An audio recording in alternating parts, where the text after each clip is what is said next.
The next topic is potentiometer. First of all, why we need the potentiometer?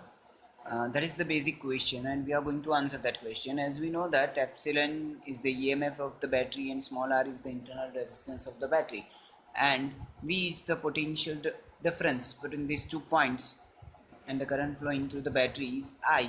So we can say that V is going to be epsilon minus IR. Now we want that EMF produced by the cell, so we can say that V will be equal to epsilon. But if we are considering this equation, there are only two conditions.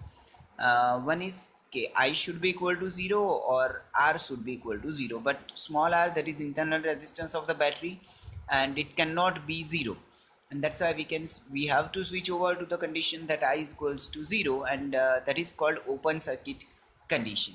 Now what is the principle of the potentiometer, or what is potentiometer actually?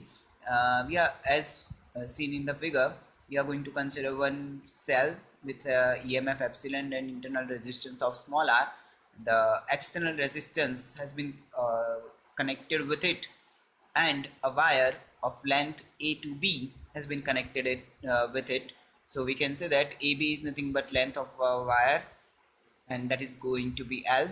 Rho is called the resistivity of the wire, and point C is the null point. Null point is the point where we are going to have the current 0 within a circuit, and for that we are considering the length of AC, that is equals to small l.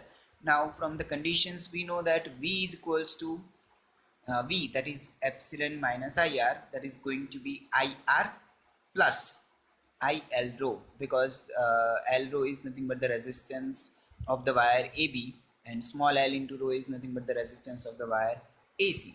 Now if we are simplifying this condition, we are going to have the equation that epsilon is equals to I capital R plus L rho plus small r, and that's why we can say that I is equals to epsilon upon capital R plus L rho plus small r only.